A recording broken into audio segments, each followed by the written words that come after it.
And I'm saying some people get inspired. Some people get inspired by raccoons. I'm just trying to tell you that, like, the human body, Yeah. if you give it something in small doses, it can figure that out. Yeah, it can get around. We're an adaptable creature. Just like raccoons. I mean, maybe not just like, but we might be more closely related than you think. Although, whatever creature it was that got into my garbage last night, I'm not certain if it was a raccoon or a possum. Okay. And what? I was examining the footprints. Okay. Because of the snow, it's all melting. You You got deep footprints right now. And I was like, I got to get to the bottom. Is this, you ever encounter one of those possums? No, not in real life. Yeah, they play possum. No, really. You saw Don't it. they play freeze? dead? Yeah, they freeze. They play dead. Yeah. They go upside down. Like, damn, did I just kill it? No, that's just its move. That's its move. Yeah, if you catch me, that's my move. Yeah. One time I had the freakiest. I was actually exiting the 401. Imagine that, very busy highway. I was exiting the 401. Right. But it was really late at night. There's no other cars on the road. And I was like, come off the ramp, the off ramp. There's a possum just staring at me in the middle of the lane. I came to a complete stop in the ramp. On the highway? It shocked me. Whoa. No, getting off. Right, but still. Shocked me. It's like, damn, possum. What we doing here? He did not play possum that one. How big are they? I have no scale. Varies. You got big possum, you got a small possum. Oh, okay. The little one could start around 2 of these coffee cups. Big one might look like Otis over there. Oh, really? It might look like Otis over there. Okay. Even prettier, actually. Big animal. No. No, it's a scary looking thing. How about this? So we talked about, I think it was the last episode, we talked about, welcome everybody, by the way. Nice to see ya. Thank you very much. Mo's back. Will's back. Will's frantic today, though. He's like, hard out. He keeps telling us he's exiting. We might have to take the wheel from him over there. Yeah. He's very nervous about all this. We were talking yesterday about Apple's foldable future and how things might be delayed and how they might not be completely sold on the idea of a foldable smartphone. And their opinions are all over the place on this one. You got people like myself with a foldable in the pocket that are just having a hard time putting it down because they're just these moments when you open the whole thing and all of a sudden you're getting work done and you feel spacious and your thumbs have a place to go. There's people like that exist. Yeah. It's not many because it's not like I'm out in the world and all of a sudden there's Z folds everywhere. Just Do you think that's just because dropping from the sky? I've never even seen another person with one. They're expensive, though. Do you think that's just it? People don't want to be early adopters. Well, that's a part of it, but like, how many people you see with an iPhone 13 Pro Max? That thing's expensive. Yeah, you're right. And they're like, hello, here's my 13. Of course I have a 13 Pro Max. Why are they British? They're not. Why are you saying that? You do the accent and put him on the spot. I love it. Yeah. It's all about speed. I mean, it makes no sense what I'm saying. Yeah. It's just with the right amount of speed. So most people are just not fully sold on this thing and they don't want to take a risk. And that's where your cost component probably comes in, Mose. It's like, it's one thing to spend $1,500, $1,800 on a phone. You know what you're getting. You're like, okay, it's a premium smartphone. It holds its value. It's got a logo on it. It's a slab. It feels solid. But then you take the same money and you're like, this sort of more fringe technology and it's soft on the inside and things are folding and you're like, I don't know if this is a good deal. I don't know how long it's going to last and I don't know if I'm going to enjoy it enough to justify that extra little bit of cost. So the rumor on the last episode was that if Apple's going to do it, the folding phone that is, it might be way later, like 2025. That was the rumor, Mo. That's a while. 2025. Apple's always slow. What are you doing in 2025? I don't know. What does the world look like in 2025? I don't know what I'm doing tomorrow. What does Ukraine look like in 2025? Oh, God. Well, are we going to learn about that today? We're going to talk a little bit about it. Okay. I don't like it. I'll tell you that. I don't like it. Yeah, I don't think... this stuff, it's massive implications, Mo. People got to sort it out. We got to be post-war when it comes to that. When it comes to actual occupation, when it comes to on-the-ground type situations. Yeah. Just do it in a metaverse, like Will says. So you say, Will? I don't know. But definitely out of us three, he's Mr. Metaverse. Admit that. That's true. At least admit that. This guy goes home, puts the straps like goggles on. Yeah. I was like, how's it going, Mark? This guy talks to Mark every night. And Mark's like, well, you got to get me to positive coverage on the later show. And Will's like, I'm surprised you care. I mean, it's not really that big of a deal, that show. And he's like, no. He's like, listen, it all starts right there. Yeah. The sentiment towards meta and so forth. I actually have a meta story here. Of course you got a meta story, Yeah. Mr. Metaverse. Of course. How could we be denied of such things? Anyway, listen. The folding phone could be delayed to 2025. Mo doesn't know what his life looks like in 2025. Maybe there's going to be something sooner that he can interact with that folds and has an Apple logo on it. And maybe that thing is this thing right here being detailed on Digital Trends. Maybe it's a 20-inch foldable notebook instead. This have been, things been reported here as well. And we've had companies actually execute products similar to this, including Lenovo. They had the folding thing. This claim comes from a fairly reputable digital supply chain consultants analyst, Ross Young. And he's been correct in the past about future Apple products a number of times. If accurate, Apple could be looking to introduce a new product category of foldable laptops into its lineup. This could mean as well, finally, some kind of convergence of the mobile OS for Apple and the desktop OS. Mac OS, yeah. Because that's been kind of a strange crossover. Right. Like, I've seen you. Okay. Let's do this. I've watched you use every Apple device that comes through here. Yeah. From the phone to the laptop. To the iPad. And you're one of the only guys that grabs iPads and Yeah. does anything with them. I know because I took one from you the other day and I just see all your notes and things and I'm like, wow, this guy actually, I would never assume because iPads around here, none of them are ever charged. Yeah. Nobody's ever using them. Tremendous supply of iPads. And people still reach for those things. Look at him. He's on the little Well, MacBook these over are there. nice, but People still iPads have their place. people still reach for those. And so if Apple can create this perfect hybrid of the best of both of those things, and they can have it fold in a seamless way, like is this little render seems to be showcasing lunadisplay.com. And maybe, is it possible? Can you have the best of both? Only in the metaverse, right? I can see it work on the phone, but as a laptop, I don't know. Yeah, I think the typing, they need to work on the haptic feedback, I think. Oh, yeah. You're not one of these... Unless typing is not even existent Well, no. in 2025. What if it's like some sort of an accessory that slaps onto the thing? That could work. I But don't then know. it's, I don't know. it's I an don't know. accessory. I don't know. Because if you look at the Microsoft types and the notebook types, Yeah. they've been doing the 3-in-1, 12-in-1 for 17 years. They go, oh, it's a tablet, it's a laptop, it's whatever you want it to be. Right. Here's a little case that flips and flaps. Here, you can eat your breakfast cereal in front of it. You can put it on the tray table. You can do a tent mode. You know how many modes I heard about over the years? A few modes. I've been doing this. Yeah. I've been doing this. They tell me about the modes. Well, Apple's got no modes. That laptop you have is one mode, it's one mode. and it protects the iPad sales, right? Yeah. It lets you have both. You go, on the couch, it's a little uncomfortable. It's not really adaptable. It's not really a transformer. But in Apple's defense, it keeps things fluid.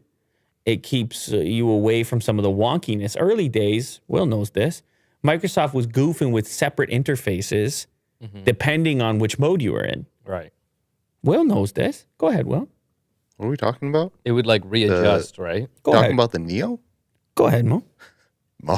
Yeah, it's me now. Well, you decided to take it on. Yeah. Well, no, that's No, there was different UIs, Will. Different UIs when you would go in tablet mode on Windows. You don't remember this Metro UI? Metro Yeah. UI. Oh, yeah. Yeah. You're frantic meant today. for phones You're frantic to today. Where are you? tablets Where are and- you today? Will, where are you today? I'm here. Are you What are you talking here about? today? Are you here Yeah. today? You got a lot going on today because when you sent me the message in the morning and you were like, this is happening at this time, this is happening at that time, I knew it was a different Will. Can't he was blame a guy strict. for a schedule. I just knew it was a different Will today that we were running into. And I feel like the audience deserves to know, because if as we continue through this show, they start to wonder, wow, what's going on with Will? I feel like they deserve to know. Okay, then. Moving on. Now you guys No, know. Not moving. Okay. Nee.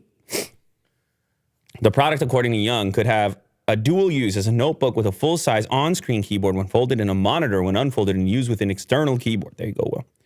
In addition to the 20-inch display size, imagine folding 20 inches enormous compared to what the laptop makers have done. Apple is said to be considering screen resolutions of at least 4K with higher options likely. Retina stuff. Like fold one of those 6K, 8K. Yeah. What are you doing? Something crazy. You might be. They could charge $1 billion for that. Apple wouldn't be the first large foldable tablet of its kind. Asus is set to launch the first 17-inch foldable Windows tablet later this year called ZenBook 17 Fold. We'll probably get that on the channel, right? Yeah. Samsung, the current leader in mobile gadgets with foldable screens, also previewed the Galaxy Flex Note at CES earlier this year. I mean, it will be a segment. It will happen. It doesn't need Apple to do it for it to happen. It's just for a lot of users, they want to wait for Apple to do it because they're inside of the ecosystem. They're inside. They're deep. We're in the blue bubble. They're deep inside the bubble. Look at this chunky boy. Well, hey, man. Sensitive feelings. You're shaming. It's cool tech, but You're shaming. Samsung's Flex Note. Oh, you switched over to Flex. Well, there it is. I mean, that's Well, that's actually that's nice. That looks thin. It's a beautiful OLED. I don't know. Is the person actually using those on-screen controls on the picture on the right? I guess they have no choice. That's the thing. Well, you would have an external controller.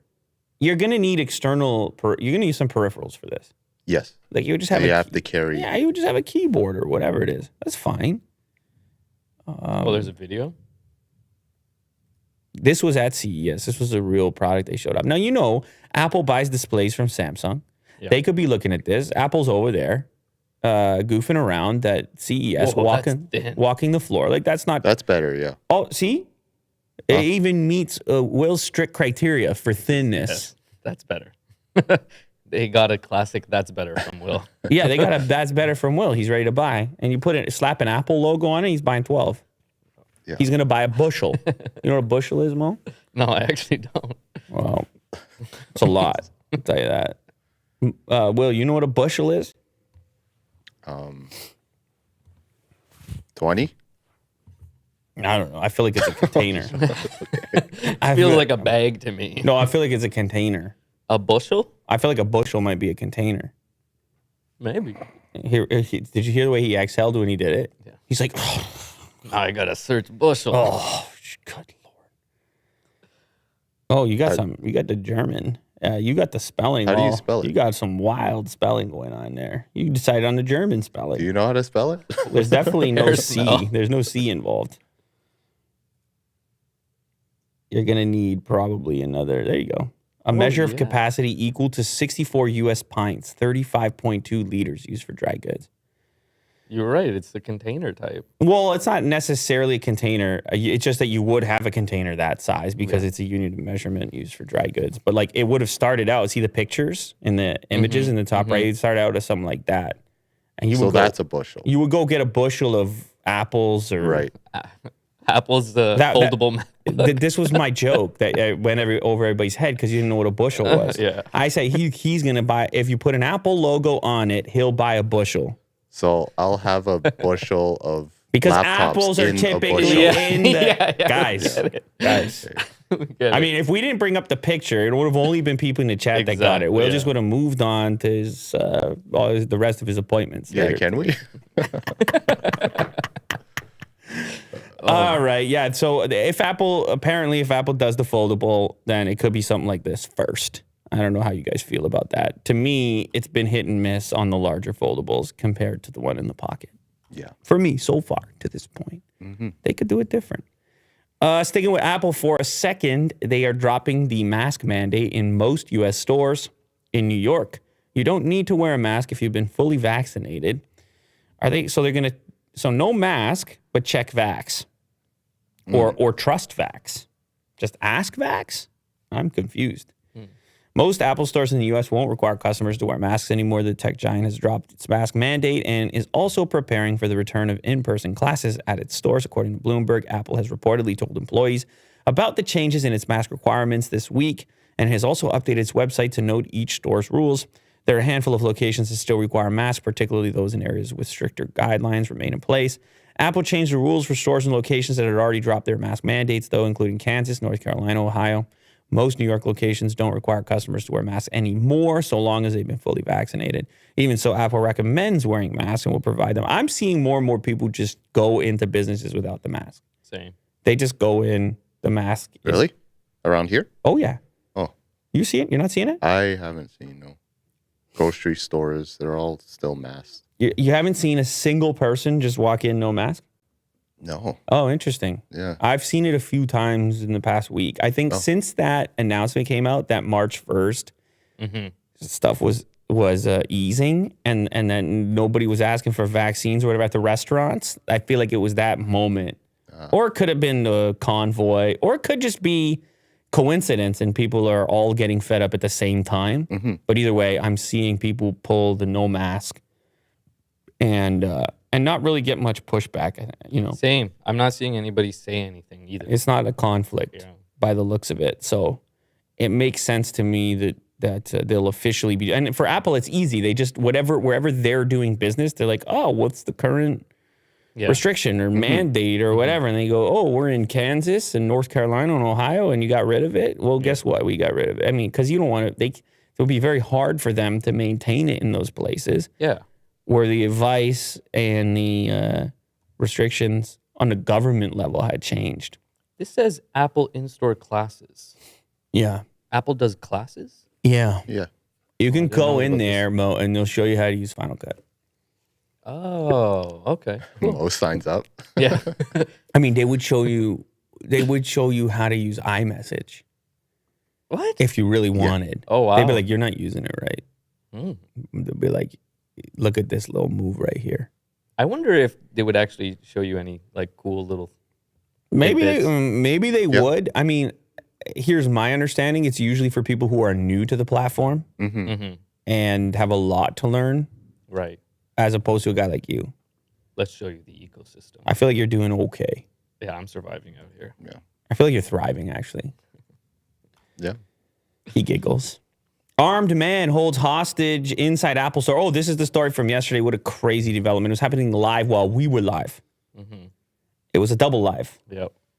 It was the hostage situation unfolding on Twitter while we were live streaming our typical show. What That was insane. What a crazy, all around crazy. It was Grand Theft Auto in real life. It turns out that as far as the details are concerned, there were demands for crypto. Of course, there were demands for crypto, Will.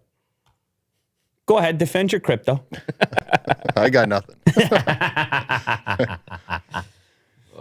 Apparently, the demand was 200 million euros worth of crypto.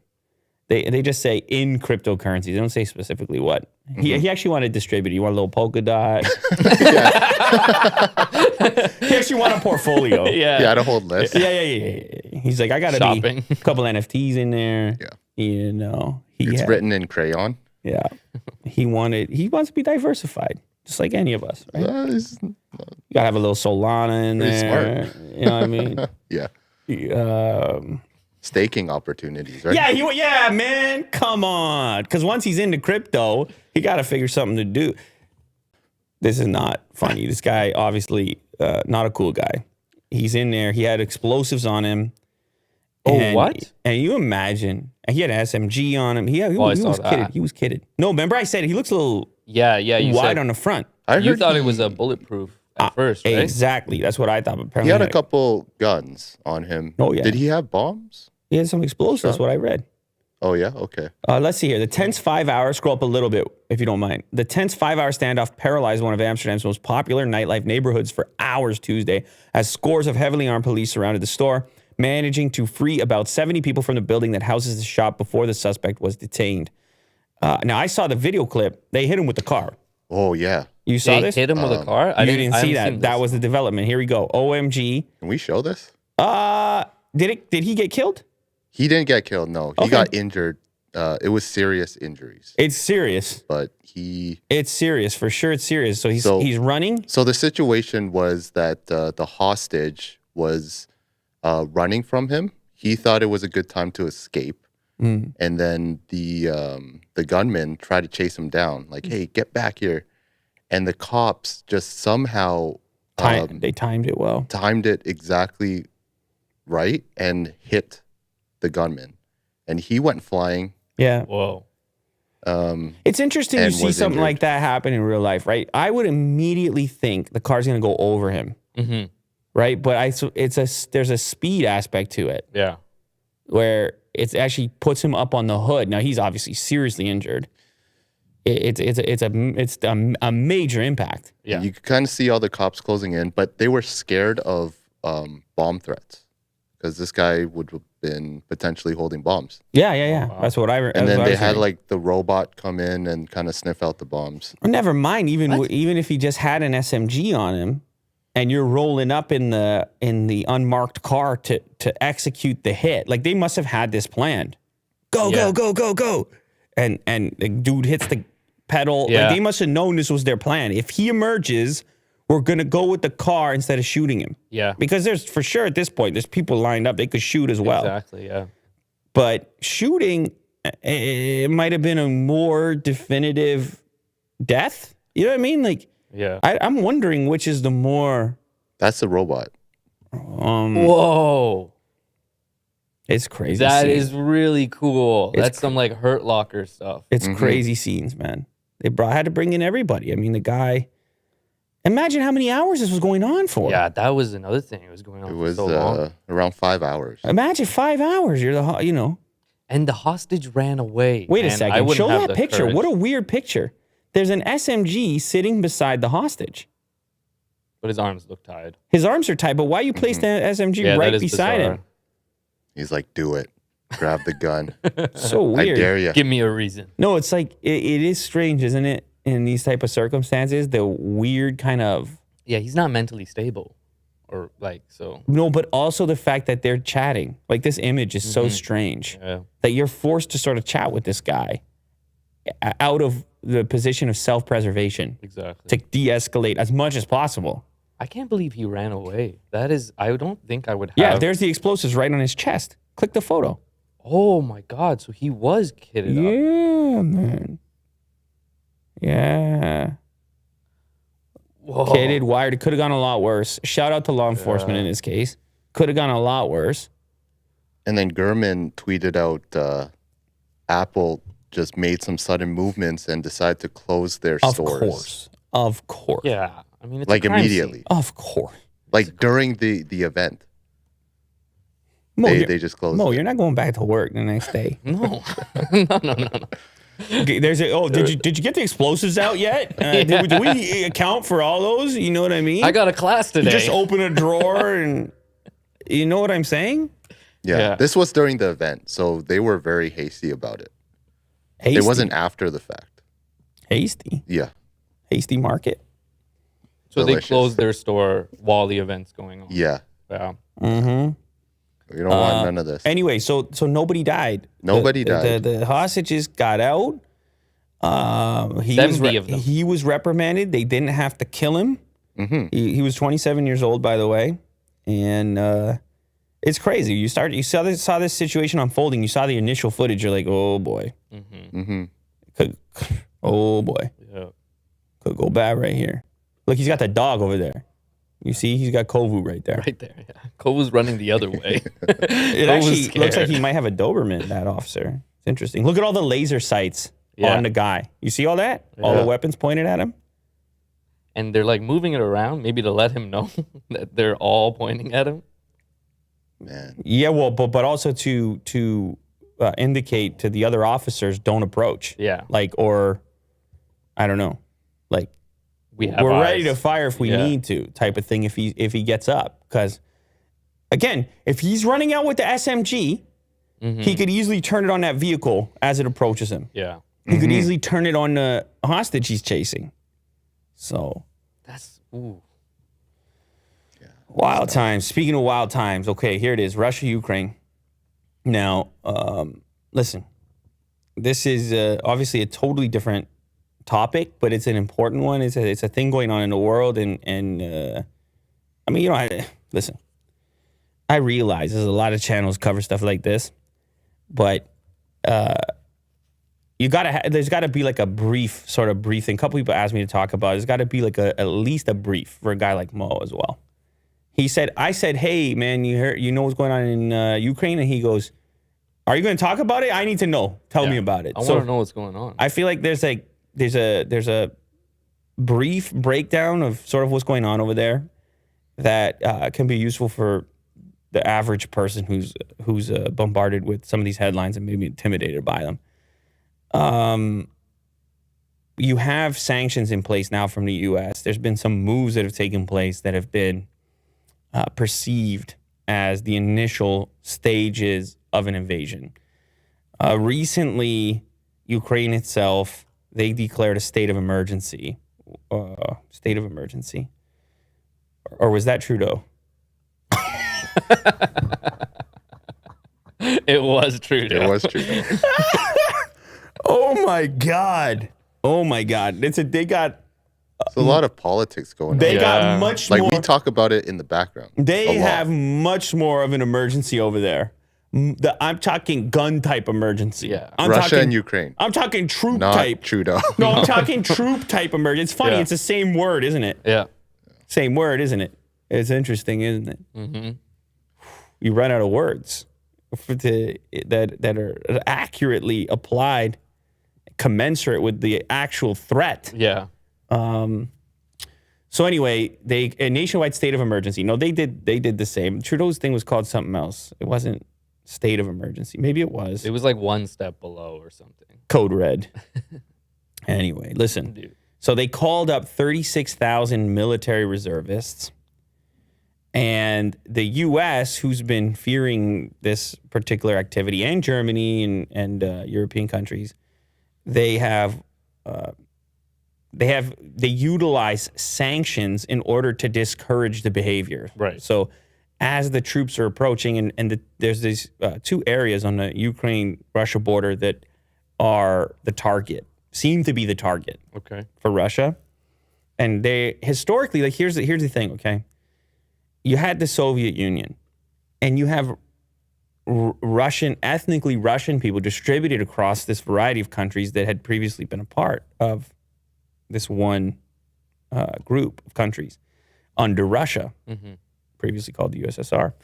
And so some pockets are more Russian, let's say, Russian speaking, right? Russian aligned. Their culture is more. Sure. People would describe themselves as Russian. This whole thing sort of kicked off with the Crimea stuff a while ago. And it's specifically these regions that are in dispute. And even it appears the individuals there, you have some sentiment, some pro-Russian sentiment. However, those are not the recognized borders. You have things like NATO. You have countries that are against any type of warfare, invasion of any kind. And so they're, like, for example, Germany canceled this pipeline to Russia as a sort of punitive measure. For the time being, the sanctions, the U.S. sanctions are targeting financial institutions. They say eventually they're going to be targeting individuals and individuals' assets, like, oligarch types, billionaire types. Yeah. Anything to try to apply pressure against these particular movements. Right. Putin comes out and says, hey, we're going to have a swift reaction to any type of sanction. Or what was his actual quote here? He said specifically here, Biden's remarks followed a fiery address from Russian President Vladimir Putin to the Russian public Monday evening when the leader announced he was recognizing the independence of two Russia-backed separatist areas in eastern Ukraine's Donbas region, the self-proclaimed People's Republic of Donetsk and Luhansk, which prompted a set of sanctions from Western countries, including Germany, halting approval for the major gas pipeline. Russia recently extracted all of their diplomats from Ukraine from the embassy, consulate, etc. The U.S. did the same thing. Oh, really? So, like From Ukraine? preparing for Yeah. conflict, presumably. It doesn't mean that invasion is imminent, but it does, as these check boxes continue to get checked, like along the way, then movement towards invasion becomes more likely until you see certain signs of de-escalation. Well, hopefully, because it gets ratcheted up, right? Oh, what are you going to do? You're gonna sanction me? How am I going to retaliate? So on and so forth. Now, these moves in the past, they've worked. There's other kind of espionage going on, like cyber attacks hitting Ukraine government websites. You know, it's going to be propaganda. You know, there's going to be movements. You know, it's going to be very difficult to pinpoint, right, and target and know what's actually going on, especially if the people inside Ukraine are utilized or financed separatist individuals, those that are more aligned with the Russian side. So it's a complex region, not just Ukraine, because of the history that exists there, and it's going to be a tough one to untangle. However, the Western nations are attempting it, and it remains to be seen how effective their current moves are going to be. That's where we're at for the moment. So that's, I guess, a Ukraine update. We will, and I should just say, as far as the number of troops, the United States says 190,000 Russian troops and pro-Russian separatist forces are estimated to be massed at the border over there. I know this number is being disputed, but that's a lot of troops. that is a lot. Heavy. It's a lot of troops. So we'll keep you as in the loop as possible. I mean, this is developing stories. It's the top story on my thing every day. Yeah. You know, for the last couple of days. So we just insert a little piece. Don't worry, we got other stuff to talk about. What about Truth Social? Yeah, Shall so this we? one, so Trump's thing, his new social media platform that he's been working on for a while, it went live a couple days ago, yesterday. Really recently, and it shot right to number 1 on the iOS App Store, but it wasn't launched on Android at the same moment, and that's always a problem. It was a problem for a couple reasons, but the main reason that seemed to affect him here is the fact that a bunch of copycat clones submitted to the App Store and sort of absorbed the interest as people rushed to the Play Store to look for this app because they're fans of Trump or whatever. And so what you ended up with was a bunch of people getting scammed or getting involved with fake copies, including, what are the names here?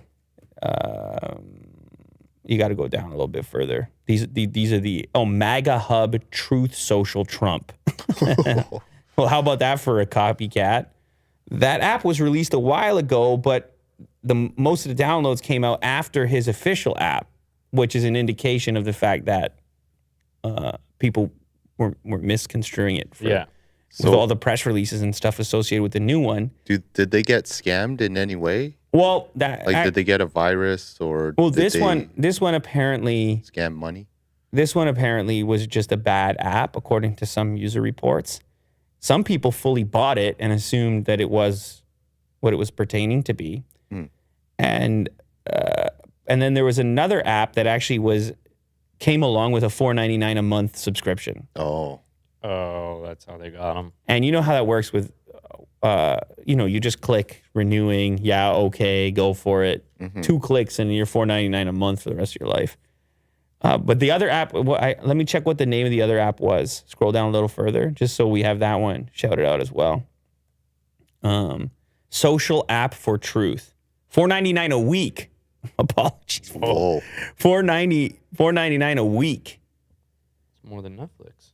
Yeah, so it's all lowercase. And that's Social App for Truth. And Truth, you had Truth Social Trump, Social App for Truth.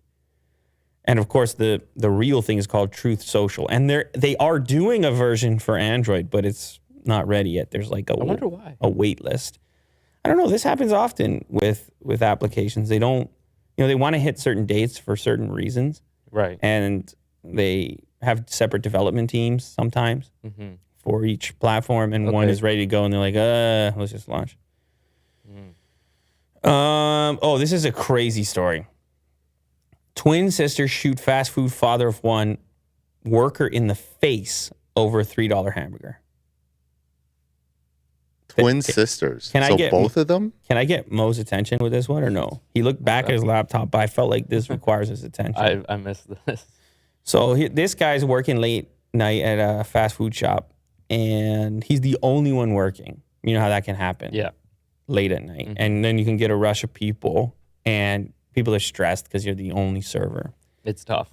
which is what he was. And this was in Wisconsin. Somehow, some kind of dispute erupted over, first of all, the wait. People were pissed off with the wait. Well, he's only one person. Stop being so reasonable over there. Yeah, but in the drive-thru, you don't know that. I don't think it was a drive-through, actually. Oh, really? No, I don't think. I think it was a takeout. Anyway, well, as you see the story unfold here. Okay. Okay. So they were pissed off to begin with the wait, and then once their food was delivered to them, it was missing one $3 hamburger, and allegedly this put these individuals over the top. That is a picture of twin sisters Brianna and Brianta Johnson, both 20, who allegedly became impatient waiting on their order. According to the account of the story from the individual, the server, he was apparently body slammed by one of them. Whoa. Like jumped over the counter? I'm trying to like envision how this looks. Well, you can, I mean, it's hard to envision it. And so he's body slammed and he's on the ground, at which point the other one, one passes the gun to the other one and they line him up, shoot him in the face. What? Senseless. I mean, allegedly. This is senseless. Allegedly. And here's his quote. I do remember laying on the ground just bleeding. He survived, Mo. He survived, believe it or Oh not. my God. He survived. I was in so much shock. I don't remember being in much pain, but I remember kind of internally freaking out, being scared, telling myself, wow, I'm going to die here. They're fast food. There should be cameras, right? Oh, yeah. There has to be. Yeah, I don't How think could anybody's... it be I don't think allegedly any... then? Yeah. Well, it's how- allegedly until they're convicted in court of law. Oh, okay. Well, so they probably do you- have the footage. You know how this works. It's Clearly, I don't. it's allegedly until the court has convicted them. Oh, They're, How long ago did innocent this until happen? proven guilty. This guy, it's crazy. He shows an x-ray of where the bullet hit, and it came through the cheek, took out all this side of his mouth, all the teeth, the jaw, everything. He just started speaking recently. Oh my God. Their bail is 100. Wow. 100,000 each. Obviously, they're being charged with attempted homicide. Yeah, attempted murder. That Yeah, was- attempted murder. Really, I mean, you shoot somebody in the face. They're You pretty. only they're- have one intent there. They're pretty lucky to make it. Yeah. You shoot. There's not a lot of spots in the face where the person's gonna survive. Obviously. Oh my God. A sandwich. What's crazy is they interviewed his mom after, and she was saying how, like, he was working late night shift at the fast food, and the daughter was in the military, and she was saying that she worried more about him than she did about her Wow. because of the risks Yeah. associated with just Yeah. doing the night shift. And not to say that it's inevitable if that's what you're doing, but I mean, people come in intoxicated or whatever. And what do they say? Nothing good happens after 2 a.m. Yeah. You ever heard that before? The grandmas say that. Yeah. I think I'm a grandma. No, obviously good things can happen after 2 a.m. But it's just, yeah. Well, I mean, the guy survived, so shout out for that. That's Yeah, pretty that's amazing. wild experience. I don't know if he's going back to that job or not. No. I'm not really Yeah. sure. India could export 500 billion in green energy over the next 20 years, according to Mukesh Ambani. RIL chairman said technological progress will make energy affordable on the basis of commercial viability. So what's he looking for? Solar? What's he looking for? Solar and wind. Right now, I think 80% of the energy is coal. Still coal. Damn, still coal. Does he want any of the nuclear or no? No nuclear, Not looking for it. but it's mainly wind and solar. As India shapes its energy transition to cleaner fuels, billionaire Mukesh Ambani on Wednesday said technological advancements will make India global new energy leader. Half trillion. He's trying to transition to clean, emission-free. Can't happen overnight. Well, no doubt. We have a plan to eliminate that in the next 2 to 3 decades. He's actually talking about oil and coal. Mm-hmm. In the near medium term, we'll have to follow low carbon and no carbon strategies. Europe overtook India and China to emerge as the world leader when wood was replaced with coal. Similarly, the emergence of oil, the U.S. and West Asia outgrew others. When India becomes not only self-sufficient in green and clean energy, but also a large exporter, it will help India emerge as a global. I mean, it's not easy. No, it's going to take time. To be clear, these energy sources are a little more difficult to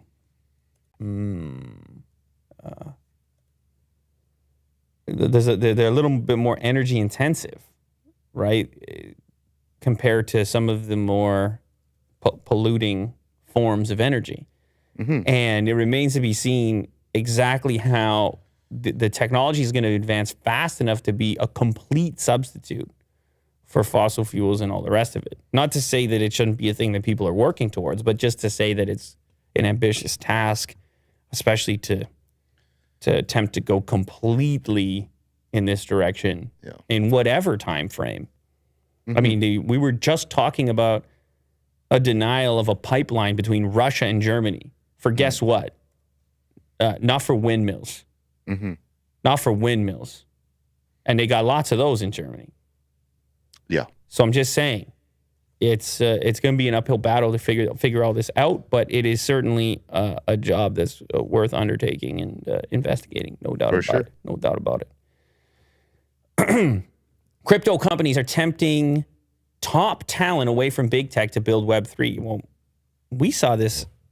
I've seen this happening as people on my Twitter feed announce their new jobs at whatever Web3 firm and start going to the variety of, they start writing GM on their Twitter account every morning. Yeah.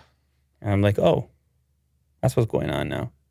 You know, we're going to be left in the dust. Well, guys, we're dinosaurs, me and you. Yeah. We're sitting over here stuck in Web 2. We're 2D. We're two-dimensional over here. Yeah. I mean, everything else is 3. It's 3D. Metaverse. You and I would just be talking over here. Mm-hmm. Like a newspaper or something. Well, crypto companies, they have the money for it, right? They have the big bucks. I'm just joking around. We'll do what it takes, Will. I'm joking around. We'll do what it takes, whatever it takes. Okay. That's what we'll do. Yeah, I'm hopeful. Crypto companies like Polygon and Circle are hiring top talent from big tech firms, enticing them with the pitch of working on the next big thing. The Web3 movement proposes overhauling the internet in a way that would move online services over to decentralized technologies like blockchain. Tech executives are being drawn to the crypto industry due to its rapid growth and lucrative compensation packages. Don't forget that part. Talking about money, Mo. Some crypto money. More money, more problems. There we go. That's what I'm talking about. That was a raspy response, Mo. That was a really raspy. What are you, Clint Eastwood? What are you, Clint Eastwood? That's what I'm talking about. Static. It's Mo Eastwood over there. Yeah, of course. There's like some kind of crazy multiplier on Web3, and anyone who's paying attention to this NFT bonanza. Executives at tech giants like Google, Facebook, and Amazon are quitting to take jobs in the buzzy world of crypto. Everybody wants something new. They're like, COVID's over. What's new? Remote? Cool. Let me do something else. Blockchain platforms such as Polygon and Circle hired top talent from tech firms. Ryan Whhite, that's the one I'm talking about, left YouTube earlier this month to lead a new gaming studio from Polygon. He was doing YouTube gaming. There's a couple other people, I think, from YouTube who left. I presume you've got people potentially from Facebook or Apple, even Amazon, this variety of companies, if the right offer comes up. I mean, it obviously isn't without its risks, but certainly people in tech jobs, they want to be a part of working on something new. I mean, there's going to be a resistance. Some are going to say, get out of here with your Web3. But others are going to be like, let me see what I can do. Mm-hmm. There is money floating around, right? That's where these offers, like the crypto thing is lucrative for some. Mm-hmm. It has been to this point. Does that mean it's going to be everything, the whole world? That's the thing about this Web3. Or does everything else still exist and it remains this kind of extra component? Sure. Is it all encompassing? Does it completely overwhelm and replace? I mean, the name Web3 seems to imply that it does. Maybe it does. Mm-hmm. So once again, we're talking about time scales here, and you're trying to time it correctly. And you could probably leave your old job too early, or you could leave your old job too late, depending on how you perceive these technologies. Yeah. So good luck to those involved. But yeah, I mean, definitely stuff going on. Speaking of stuff going on, how about a vending machine in New York that's going to be selling NFTs? A Solana-based marketplace is attempting to cross over the digital world of NFTs with real life by rolling out vending machines. How about that? That's not the metaverse, Will. That's the opposite. That's your NFTs coming into the real world. It's like a candy bar. I was just gonna say, Looks delicious. How does it work? Solana-based NFT marketplace Neon recently received a $3 million seed round last month to launch what could be considered an incremental step, the very first NFT vending machines. The marketplace rolled out the first NFT vending machine on 29 John Street in Manhattan, New York, in December 2021, but now reports indicate that the vending machine is ready for purchases and open 24 hours a day. That's the beauty of vending machines. Love vending machines, Well, it will allow buyers to purchase Solana NFTs with US dollars. Jordan Bernholtz, the co-founder and CMO of Neon, spoke to Decrypt and said that he came up with the idea of selling NFTs via a vending machine halfway through 2021 and thought that there is literally no simpler way to buy something than a vending machine. Additionally, Bernholtz explains that the vending machines were created to showcase how simple it is to purchase an NFT and how powerful of a tool they can be to support digital artists. So this is one of those ways. I mean, I'm sure you've seen these crypto ATMs. Mm-hmm. And for a lot of people, that contextualizes it in such a fashion that makes them believe it's real. They're like, well, there's an ATM. yeah. Like those crypto things, that must be a thing. But how are you paying for the NFT? USD, just with your credit card. Oh, okay. Like as far as it becoming the de facto, unlikely. As people are going to be on OpenSea. They're not going to be converging on a sea of vending machines. No. They'll be on OpenSea. But for those that are on the fence, there's a kind of novelty to it. And he's correct. It's very simple. I put USD, I get thing. Yeah. And I personally think there should be more vending machines. I'm actually upset that vending machines haven't taken over everything. The only thing I'm actually upset that vending machines are not our overlords yet. That create all the rules. I mean, there's no way they'd be invading Ukraine. Giving them supplies? No, but I'm just saying, I watch the channels in Japan, man. Everything's in the vending machine. Yeah. Well, don't get me started. No. Because I do that every so often. I mean, I haven't done it in a while, but every so often I'm on the Japan channel. Yeah. And I'm in the vending machine. And I'm like, man, I could have had that soup like that Mm-hmm. in the vending machine. Late at night, everything's closed. Mm-hmm. And I got the soup like that. So I think about this from time to time. They even got pizza in the vending machine. Don't get me started, though. I won't. Yeah, wonderful. Would you imagine buying one yourself? I mean, if it was like down the street. I would do it for the novelty factor, Okay. just for the whole experience. But I mean, this would not be a regular occurrence for me. Buy all of them Vending at once. machine supports payments using Visa, MasterCard, Samsung Pay, or Apple Pay. Well, I don't know, what does it even stock What's with? in there? Yeah, like which NFTs Is it like from a which code? artists, and I would guess that, yeah, you would have some it'd be a QR code. inside of a package, probably. Probably, yeah. Maybe you would have a little card with the artwork as well. It's like a surprise. that's It's physical. randomized. Yeah, that's physical, but the You don't even know what's artwork in card there. is just a QR that takes you to the Oh, it actual says 3 images. Can we see artwork. those? Oh, Yeah, they're just being very stylish, aren't they? right. All right, Mo, here's the question for you. NFT or chocolate bar? A chocolate bar of an NFT. No, that's not an option. Not an Very option. meta. Not an option. All right. Well, I'm actually really hungry right now, so I'll take the Yeah, chocolate there we bar. go. Oh, okay. Thank God. There you go. He was getting stressed. He got a little stressed out like the other day. What was the other day? The other Make day, me relive it. it was yesterday, Oh, and no. we were talking about how much it would cost for you to quit social media. Oh. And you were like, I'll do it for a Klondike bar. And I was like, wow, no way. And then you're like, Yeah. what, for just a year? And I'm like, yeah. And then you're like, $5,000. between 5 and 10,000. I'm like, wait a sec. What Okay, well, here's the what truth. just transpired here? And there the was a truth. stress fest going on over there. I actually got stressed. You were going to be like, all right, I'll give it to you. You got to delete it. And I was like, okay, I got to make it somewhat worth it. You thought I was getting on DoorDash to order up the Klondike bar. Yeah, I might have been. So you're saying your number is actually lower than $5,000. It's just that you were panicking that you were being faced with the He reality. thought you Yeah. were Howie Mandel. I in thought you were Deal or gonna- No Well, wait Deal. a second. So what is the actual number now that we're here? What is the number, Mo? Oh my Mo, God. what is the number? You quit social media for a year. We don't want to play games. We want to know the actual number where you would be like, okay, that's it. No, but then you're going to make me do it at the end of this. You're going to be like, all But right. that's the point of the proposal. Okay, is well, the in that real case, I'm number. going to make the number $10,000. Okay, so he's sticking to $10,000. So Yeah. you weren't lying. If I'm talking to Will, the number's different. But if I'm talking to you, That doesn't make any sense. That No, it does. No, it doesn't, because that means what you're saying is you really don't want to quit. You want to create a number that no, the I person's not want going to to call you optimize on. my offer.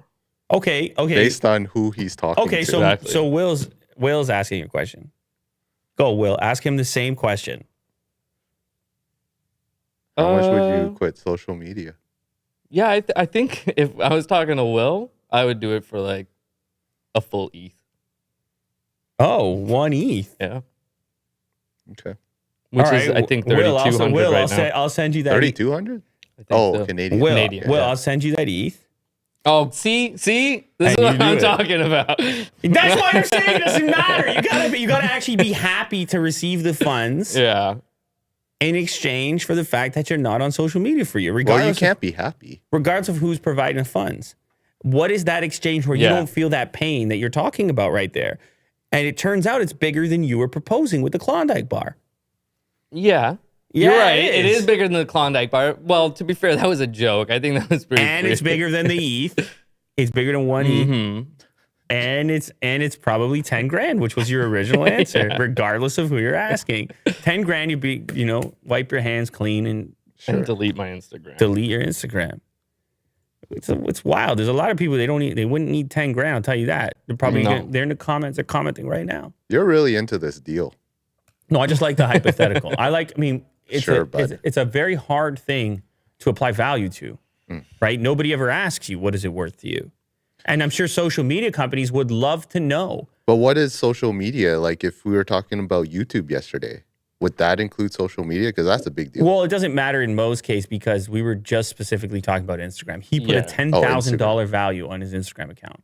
It's pretty amazing. No, Exactly. I think of it from a social experiment standpoint. If I'm out on the street and I say delete your Instagram account right now, and I'm sure people have attempted this, what does the average person value their Instagram account and their Instagram life at? And 10,000 seems really high. So to me, indicates it's very important to you. Because certainly if it was 2 days after social media launch, you'd be like, who cares? Yeah. I don't need 10 grand. Give me $100. This thing sucks. Yeah. There's something about the contribution that you've made to the platform, that you've built a profile, that you've made connections, that now it's got this crazy value associated with it. That But- you've built. But really, it's flimsy. It's Yeah. it's kind of vapor to a certain extent as well. But social media companies would love to know that Instagram's worth 10,000 to him. Zuckerberg is loving loves this that. information. He's like, you see, I told you, investors, they love the Instagram. I told you, investors. Send him a couple more Quest 2s. Yeah. Why are you selling those shares? Mo won't delete Instagram for 10,000. Our customers love our products. It's exactly what Send him some smoked meats. So what's going to happen? Pronto. Elon Musk is not getting White House invites because advisors fear that he might embarrass Biden. A new report. It's a possibility. Yeah, that's what I was going to say. Recent reports have indicated that there might be a reason why Tesla CEO Elon Musk is not invited to electric vehicle-focused White House events. As it turns out, Biden's advisors are quite hesitant to invite Tesla CEOs since they are concerned that Musk might do or say something to embarrass the U.S. president. I mean, that's a weird reason, though. Yeah. Because it's kind of embarrassing to say this. Well, it's a report. I mean, it's not coming directly from Biden. I'm sure he would never admit such things. But Elon responded to it. Oh, did he? Oh, because he wants to go visit. Well, here's the thing. They're selling a lot of electric vehicles. Oh, he says nothing to worry about. And if anybody should have a meeting when it comes to energy and the environment and things like this guy's doing a lot of things in that area. And it could be very beneficial He's the main guy. To have a tight relationship with policymakers. And just for better understanding, sharing of information, things like this. Mm-hmm. Okay, so he replied to that initial story by saying, I assume in a tweet, they have nothing to worry about. Oh, no. He told CNBC. He responded to CNBC. Probably in a tweet. He said, I would do the right thing. I guess that means not embarrassing him. Yeah. But in other words, yeah, I have to say, Musk is more of a loose cannon on social than real life. Yeah. I can't think of too many circumstances in real life where he comes off the way he comes off on Twitter. Yeah, I agree. He in real life seems to be fairly jovial. Optimistic. And very optimistic too. Like any appearances I've seen now, I guess those appearances have mostly been with people that he likes to begin with. No, even in interviews and stuff. With people he doesn't like? Well, I mean, I don't think he has much of an opinion on who's interviewing him. Ooh, I don't know about that. I think if he didn't like a person, he could say no to an interview. Probably happens all the time. You know how many requests they get he would get for interviews? Yeah, but I don't think he's like, I don't like this person. It's just an interview. It's just to get his word out. Sometimes, yes. I think other times he's very selective of where he goes to talk and who he's talking to. Right, yeah. That I will stand. Yeah. Like, I mean, those are different appearances on Rogan or Lex Friedman, or I know he's done stuff with Everyday Astronaut on YouTube. Like, it's not necessarily, I mean, it is the biggest platforms, but then it's also, and then you don't see him on CNN, for example. Yeah. Like, I'm sure CNN would have him. Wants him, yeah. I'm sure Fox News would have him, but you don't see him popping up over there. So I think that there is some selectiveness. But anyway, he says, bring me to the White House. I'll be cool. No worries. I'll behave myself. Did you see this recent video of Elon? I did not. After the DONDA 2 live show, I think it was like yesterday. Yeah, in Miami. Kanye was there. Rick Ross was there. Right. French Montana. And here's a quick video of them talking about crypto. You got volume? Yeah. Yeah, mostly in Austin.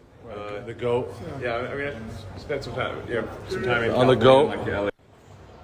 I mean, I don't know. I definitely wouldn't bet the farm on crypto, you know? I definitely wouldn't what? The goat. Yeah, I mean, I spent some time in On the goat. like LA. I mean, I don't know. I definitely wouldn't bet the farm on crypto, you know? Yeah, mostly in Austin. Not sure what he said Did there. somebody transcribe they it? were- It sounded like he was downplaying crypto a little bit. Like I definitely wouldn't bet the farm on crypto, is what Elon Musk said. I definitely wouldn't bet the farm on crypto. Coming out of Elon Musk's mouth is not the exposure you are looking for. As he said before, out of curiosity, acquired some ASCII hash strings called Bitcoin, Ethereum, and Doge. That's it. As I've said before, don't bet the farm on crypto. True value is building products and providing services to your fellow human beings, not money in any form. It's true. Yeah. Like all these forms of currency are dependent upon us getting things that we actually want. Like the actual values associated with the goods and services that are meaningful to us. And as we see an advancement in that part of the space, I think that's why NFTs are kind of changed the discussion a little bit. At least it appears people want them. Some don't, obviously. It's like anything else. But until there's a way to apply these that where there's a value transaction, and like lots of people want the things on the other side of that transaction, as opposed to just using it as a means for converting from one thing to another or whatever. But anyway, he says don't bet. He was telling Rick Ross, don't bet the farm. At least not yet. At But- a Donda concert. I mean, maybe you shouldn't be betting the farm, period.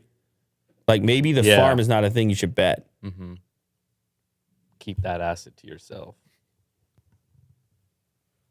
Easy with the crypto, Mo. All right? Take care of your farm first. Your crops, you understand? Got it. Tesla's working to make Steam video games work in its vehicles. Oh, that's about time. Because they were showing off Cyberpunk when they first showed the new interior for Model S and X. Remember that? And they had a controller and everything. Mm-hmm. And a lot of people were like, when's that happening? I guess we have a little update there. Previously reported, Tesla has a team of software engineers working on video games in Seattle. You know who else is in Seattle? You know who else is in Seattle? Oh. Microsoft. Oh, okay. I wonder if there's any correlation, connection. The automaker has been building a video game platform called Tesla Arcade inside its vehicles, and it has been working with video game studios to port games to it. They're actually in a slightly different location in Washington, but for all intents and purposes, they have near Seattle. They have operations in Seattle. Oh, I see. I've been to Seattle. I didn't go to their HQ, but I talked to a lot of people from Microsoft when I was there. Did you visited the Starbucks? You know what else I had? Yeah, I visited the first Starbucks, but you know what else I did? Is I had amazing sushi in Seattle. Just want to put that out there. Okay. And Sushi. the roll that I got, maybe I told you this before. Which one? I'm not going to remember the name of the place, so I can't shout it out, but the roll was called a Street Fighter. Really? It's called a Street Fighter roll. Oh, okay. I'll find out the restaurant. Will if you? you want me to? You think based on that name? Yeah. You think they're the only ones that ever attempted it? If it was so good. Ooh. You know what? It was highly rated, that place. Okay, here he goes. I don't know. Let's see. Will's going. Often Will doesn't even want to Google. He exhales and everything. Yeah. But this really got him going because he's like, maybe I got to go to Seattle and get this roll right here. I like sushi. Street Fighter. Is that place? Yeah, that's it. Umisaki House? Yeah, that's What? Did he there. find He found it? it, yeah. Done. So look at I'm that. there. 779 reviews. Okay. And 4.5 stars. Well, that looks delicious. And this person also likes the Street Fighter. That's their favorite as well. Best sushi in Seattle. I mean, it was quite a scene over there. Umisaki House. Check it out, guys. Listen, it's number 42 of all the restaurants in Seattle. Then there's like over 3,300 here on TripAdvisor. So Okay. that's a little side note, but we just got to give you the recommendation. I don't Sure. know. You might be there or near there. Anyway, they're in Seattle, not for the sushi, although they might have the sushi as well, but they're working on a new gaming platform. Tesla CEO Elon Musk has been indicating recently he believes entertainment will be critical when cars drive themselves. Well, that's absolutely true. Might as well start working on it right now. It's a beautiful display in that Tesla. Wouldn't you agree, Mo? Mm-hmm. If you just look at the display. You know, I love the fact that you can play games in that Tesla. You can play games. You can put the fireplace. Yeah, it's so much fun. You can just, when you're waiting, if I'm waiting for people, like I got to pick up somebody, kids or whatever. Or food. And then I just play some Netflix or whatever. You know, I imagine if I had my Tesla and not my truck, Will, I would have been watching episode 1 Kanye documentary on the nice screen with the sound system. Wasted opportunity. If I had just had that one, they got to get me that Cybertruck already because then the winter's over here. Yeah. And then they give me the Cybertruck and I got the interior from that car. But all of a sudden I got the tires that I need and I got the room for all the gear and I'm out there in public. Elon, help me out, man. I know you only got one and you're driving it in Austin and everything else. And let's make a deal, man. All right. Come on. I'll meet you in Miami at the next Donda listening party. Yeah. And don't worry, I won't be betting the farm on crypto. I'll just bet the farm on Cybertruck. Mm-hmm. I promise. There you go. I promise. Never mind Cybertruck, because Willie Doo has his heart set on something else. And if you've been following this show for a while, you know damn well what I'm talking about. I'm talking about the bucking Bronco from Ford. Yeah. And apparently they're piling up, I guess. This is a sad story, actually. They're waiting. it's sad? They're waiting for chips, right?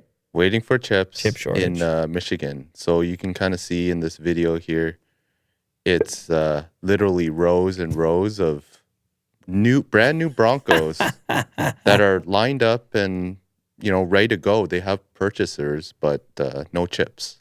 Damn. Wow. And it's really sad because there's snow on them. It's just Yeah. like a desolate place. Yeah, it's a ghost town. It's a zombie town. Those cars are zombies. They're missing their brains. Oh, Right. wow. Yeah.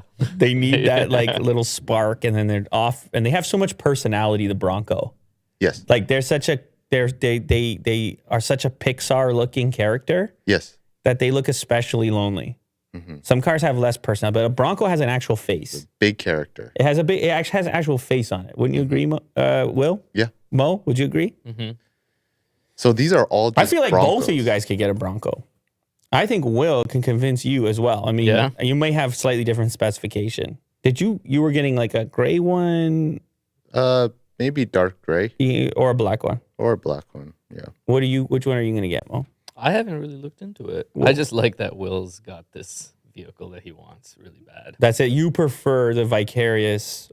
Yeah, I think it's fun to watch him obsess over it. I got Okay. my crypto in stocks right now. When that goes away, I'll look into this. Oh, I see. So when you sell the farm eventually, Exactly. then you'll be getting one of these. Yeah, no, listen, this chip shortage has been a disaster, and it's actually not the entire brains of the vehicle. It could be a chip that controls some stupid little Right. function, but it's necessary for the completion of the vehicle, and they're just sitting there, and Willie Doo can't get them. Yeah. You could always pay the markup and get it off of. I know, but yeah. You don't want to pay the markup because why? You Not need really, you no. need to order it exactly the way you want. I gotta spec it out myself. We had this conversation. Yeah, I know the specking of it is like That's the fun part. that's more important than actually using it. Yeah, exactly. Amazon's Astro robot has been spotted in the wild, bringing people beer. Users are showing off what the $1,450 Amazon smart home robot can really do. Yeah, this thing's been under the rug, swept under the rug. How are we not seeing more of this thing?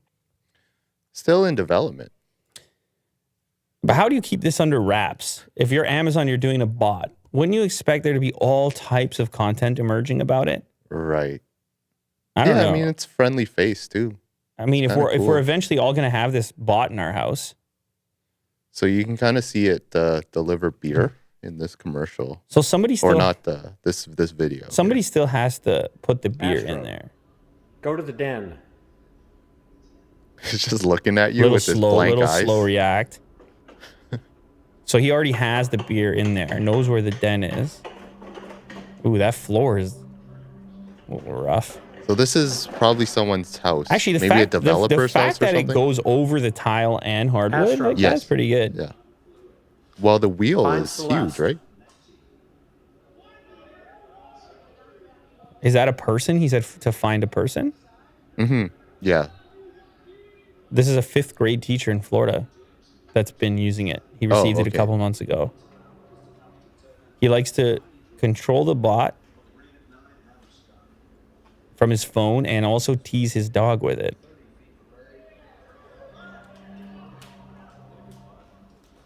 Wait, Oh. so this thing is out? He found, okay, so the bot found Celeste, which is, I believe, his wife or the woman sitting there. Oh. So it had visual ID. It could ID that, oh, that's her, and then deliver the beer. Like he said, find Celeste. He got to the den and then find Celeste. I mean, it's cool. Otis doesn't do that, Will. No. I mean, maybe if you said go find a person, you could train your dog to do that. But the dog just has trouble carrying a beer, carrying the mouth. So this thing is available? I don't know. Or is it like only a few, like they haven't been able to meet, they haven't sold that many? I don't know. It's $1,500. So you think that's the problem? Well, It go, might be. try to buy it. Try to buy it. For it to deliver beer? Let's buy it right now. Maybe there's a set of beta testers, like a handful of people from a wide variety of professions and lifestyles, and they were had the first opportunity to get it. Right. But let's go try and buy it right now. I mean, it's probably if it was for sale, it'd be for sale, you know where? On Amazon. eBay? Yeah. Best Buy. Okay, yeah, here it is. Day one. Oh, there you go. Day one edition. Invitation. So what you got to do is you sign up, and then because they're trying to limit the rollout, I guess, the volume. And if you get selected, then you're the next person that can buy it. And they can deal with production that way and whatever else. I mean, it could be security for your house. Oh, yeah. Take the snack as you see over there.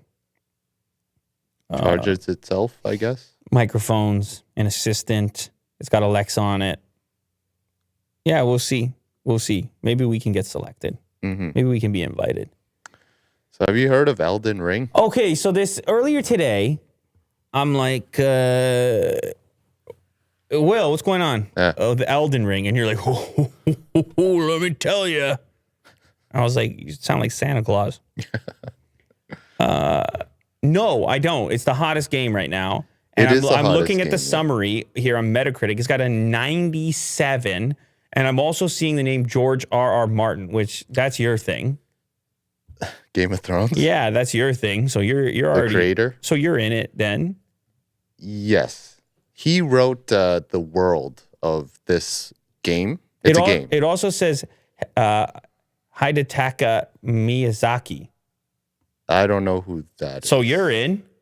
Okay, sure. You're in. That combination, Miyazaki and Martin together. The fantastic duo. So what's the deal with it? Go ahead. It's an open world game that's similar to Dark Souls, Demon Souls. Oh, so it's hard. Those kind of souls. All the souls. Kind of like also like Breath of the Wild as well, with the theme of Breath Game of the Wild Thrones. wasn't that hard though. No. Compared to but the it other has one. like that kind of like gameplay where it's open world and third person. Yeah. And apparently they knocked it out of the park. I don't know how much of this trailer you're amazing game. Wow, graphics. It's single player, not multiplayer. So what are we talking? Are we talking dragons? Are we talking? Yeah, very much like Lord of the Rings, Game of Thrones, that kind of Middle Earth. So people style. People still like the dragons. I think so. Yeah, they do. The dragons are going nowhere. Yeah. So there's swords. There's swords. There's probably armor.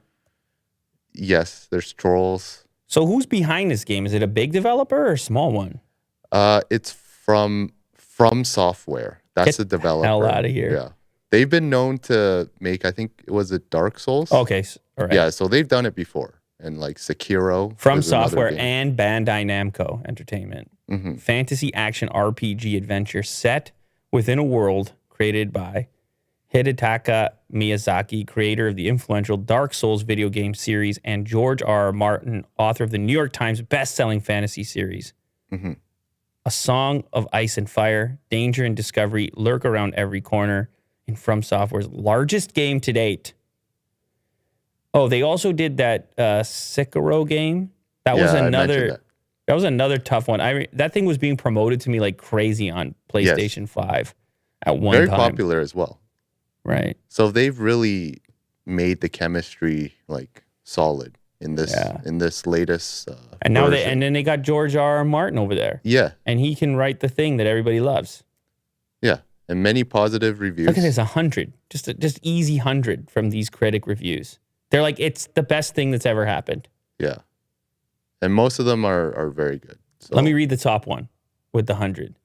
Its lore always feels epic, but it's ultimately hardcore fantasy nonsense, and what's going to keep you in Elden Ring for the long run is the amount to discover and the versatility and challenge at every turn. It has been equal parts a pleasure and hell to play Elden Ring, because this is an amazing game and the developers have built a mind-boggling but nightmarish world to live and fight in. but it's also one incredibly tough cookie from the off. And casual gamers beware. You'll have a lot of frustrating setbacks as you slowly progress as a warrior. Another wonderful video game for 2022. It's already becoming a top year for consoles. I guess you have to play it. I guess you're going to Well, we're going to play it. Who's going to play it? You. When? Like, play the game. We're going to have a video coming up, right?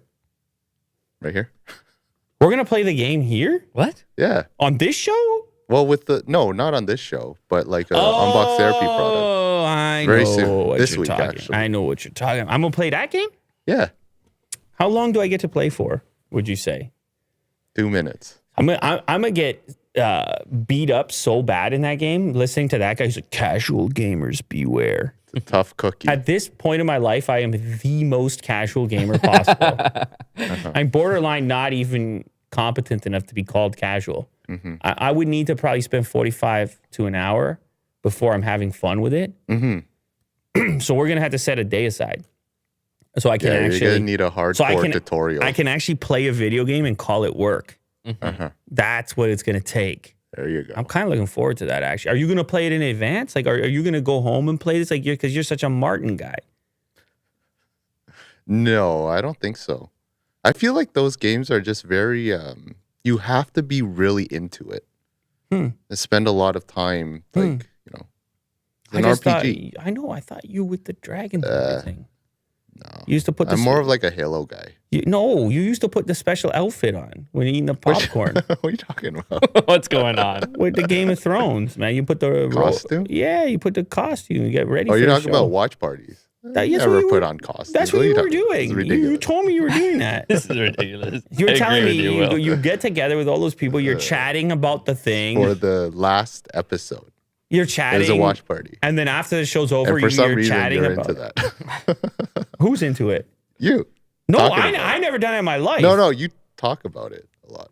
I talk about your watch party? Yeah. Mention I it was- like every episode. I was fascinated by that. Okay. Well, Like, yeah, there's when- watch parties. When going you on. started telling me about the outfits and stuff. No, there's no outfits. No outfits. Sure, but Maybe a chalice. it's all about the outfits, man. The Maybe a little bit of wine. the memorabilia, because you remember, was it HBO? They sent us like, it's like a Game of Thrones blanket and Game of Thrones popcorn and The robe, and Game of Thrones wine. wine. Yeah. Yeah, so if you should have brought that to your watch party, did you? I think we drank it before, Easy. right? Jeez, we were in a rush to Well, drink maybe the Game of Jack did, I Thrones. don't We were in a rush to drink Game of Thrones wine? Yeah. All right, well. We had to taste it. Cyberpunk 2077 next gen patch. The Digital Foundry verdict. Oh, okay. So they fixed up the game? Yeah. It's nice to know that this company, CD Projekt Red, actually really put forth the effort into making Cyberpunk playable now in older consoles. Wow. And this channel, Digital Foundry, they're known to test the limits of graphics and talk about it, Yeah, frame rates and all that stuff, deep analysis. And they're happy to say that it is playable in the old version. So, I think the PS4 and the Xbox. but the thing is, it says PS5 on the Series X. left. Not the S. What's the old one? The one? Oh, here we go. That's Series X. See, so far I'm only seeing PS5 and Series X. Oh, but they used what's the old Xbox? 360. Not the 360. No, Xbox One. Xbox One. Yeah. Yeah. They tested it out on this too, Oh, they did. Okay. but it was mainly the Series X and the PS5. But it looks to me like the current gen consoles got better as well. They got better. Yeah. Okay. All of them got better. Let's just say that. All And better. it's all mostly patched up. All better. All right. So now that this is fixed, do I play this or do I The play Series S. Okay. Yeah. or do I play what was the other one with the dragon? Elden Ring. Do I play Elden Ring or do I play this now that it's fixed? I don't know. What's your style, man? I don't know. I'm just asking the people out there. I'm Cyberpunk? just asking the people out there. I need to know. I'm People are saying Elden Ring. okay. All right. That's it. All right. I'm a dragon master. Dragon Slayer. Oh, Slayer. Oh, I can't have the pet dragon? Maybe you can. Because remember George Martin in the show, you can have a dragon. Yeah. You can be the mother of dragons. Yeah, you can have your own dragons. Sure, yeah. A meta prototype lets you build virtual worlds by describing them. Let's go to the beach. How does that work? Wait, I got a video? Oh Yep. my goodness gracious. So- this is what Will's Let's start with the scene. oh, we got Zuckerberg voice. Let's go to a park. Nice. Actually, let's go to the beach. Mo, when Will goes home from work is what he does. This is what he's at. Yeah. Yeah. Pretty good. Let's add some clouds. Huh. That's all AI generated. Actually, let's add some alto cumulus clouds. Yes, of course. That's what normal people course. say. All right. And let's add an island over there. Actually, It's cool. How about we add some trees out here by the sand? oh, second guy. Let's get a picnic blanket down here. They're having Put a up date. a table. It's so matter of fact, like, they're not even enjoying it. Let's Get get some drinks as well. a picnic blanket, They're not even enjoying it. Let's get the sound of some waves and seagulls. some ways. Oh, we're supposed to do all these things. It's like, come on, hurry up. Yeah. It's pretty mind blowing that Does they're that speaker speaking and work? it's happening. Let's play some tropical music. There you go. And let's add a hydrofoil. Why did they choose this song? You gotta have a hydrofoil. Tropical, because they're, they're an Teach me island. how to ride one in VR. Okay. So yeah, they Metaverse looks riveting. with those clouds there. Let's do a picnic blanket and a table. The virtual space is called BuilderBot, No, it's cool. It's cool. It's cool. It's cool. and You most just- likely it's going to be in Horizon Worlds. yeah, you just say it and it's built. Yeah. It's definitely cool. Oh man, they also include playing sound effects like tropical music, which is like, what if you said play AC/DC? Was that in the metaverse? I don't know Probably, if they have yeah. the rights to that. I mean, they couldn't do it for the demo, but Will seems I think so. At some point. it's only a matter of time. It just taps in. What is it, like Spotify plugin? Yeah, sure. Integration. Play Neil Young. That artist is not available on Spotify. Nice, Will. No, it's cool. It's cool. You just say the thing shows up. Mm-hmm. That's cool. Building with your voice. Who Very doesn't scary. want to do that? Program your next app with your voice. Yeah. Oh, show Mo this. Don't say what it is. It's the title is wildest 2K glitch of all time. Is there sound? This has how many? It has a lot of thumbs up or upvotes on Reddit. 23,000 in Arc Gaming. This is NBA 2K, and this is a glitch. Go ahead. Oh. Just a quick line there. Now, check this out. Whoa. Check this out. The powder, and then look, he rubs his nose as well with his left hand. Does he really? Look, watch his left hand. Yeah. Yeah, he just wipes his cheek real quick. That's out of control. What a weird glitch. Is it Is it a glitch, really? is it a glitch? I don't know. It almost looks Why like, is that white powder there? well, the white powder Yeah. is for your hands, right? Yeah, the Oh, chalk or okay. Yeah, something. the chalk, but or baby powder, I guess whatever the That's guys like. hilarious. There's always That's different funny. types of powders and things over on the side. But does his head smear it more than it's already smeared?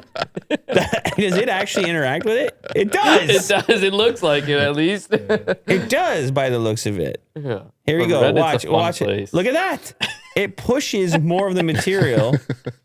So does that mean he has it on his face during the rest of the game? I mean, I have so many questions here. Oh, God. So is this a That's glitch fun. or is that on purpose, guys? It just seems like I mean, the other guy was kind of weirdly bending over too. It just didn't manage to pull it off in that way. Oh, I think I know what happened. I think he's What going happened? to Pick up the ball? the animation is going to Tie his fix the shoes? shoes. Okay. Like the guy to the left. Yeah. Except this guy at the time rides it out on top of the table. It gets funnier and funnier. It's just well choreographed. Yeah. That's fun. It's a crazy glitch. That's how you like to have fun, Will? I mean, it looked That was funny. I'm gonna be this character over here. Beijing Winter Olympics see lowest ever ratings. We talked about this in the past, how the ratings were down. But what we hadn't talked about, like, well, now that it's over, is where did it line up in relationship to previous Olympics? They knew that there was reduced interest, but now the numbers are official as far as the completion of the 2022 Winter Olympics. And turns out a lot fewer people watched it, including the opening ceremony and just a typical night, any of the events. Did either of you guys watch any Olympics? No. Only snowboarding. That's pretty much it. Is that like one night or is that multiple nights that you I think watched? it's multiple. You watch multiple nights? Yeah. Look at you.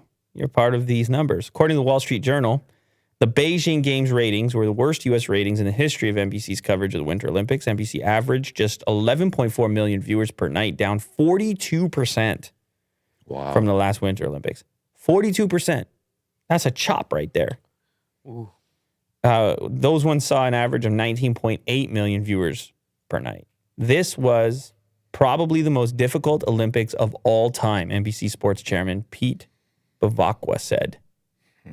The lead up to the Olympics showed a major lack of interest in the games, as much of the focus was on the location itself. People were talking about China. People were talking about COVID. Some of the high profile athletes, like the hockey teams, didn't go. I would have, or hockey players, I should say. I mean, it would have been hard for me not to throw it on if all the NHL players were there, which obviously they weren't open to that risk factor with the idea of potentially being locked down, quarantined, things like this. I would say to our athletes, you are there to compete. This was Nancy Pelosi. They were warning of like speaking out while you were there in China and that mind your own business type of thing. I guess there was a couple situations where journalists, was it from the Netherlands? Did we cover that? There was a journalist who was just kind of doing a report and then some people just came and grabbed him. Like, hey, you shut up. Really? You shut up over there. You didn't see that clip? Whoa. No. So anyway, yeah, the opening ceremonies also had a record low. It was 16 million viewers. And that includes everything, by the way. It includes streaming services. It includes, I guess they stream on Peacock, 16 million total viewers. That was down 43% as well. Previously, that was viewed 23.8 million times, the last Winter Games. So, I don't know. There's obviously a combination of things. That, by the way, the next one's going to be in Italy.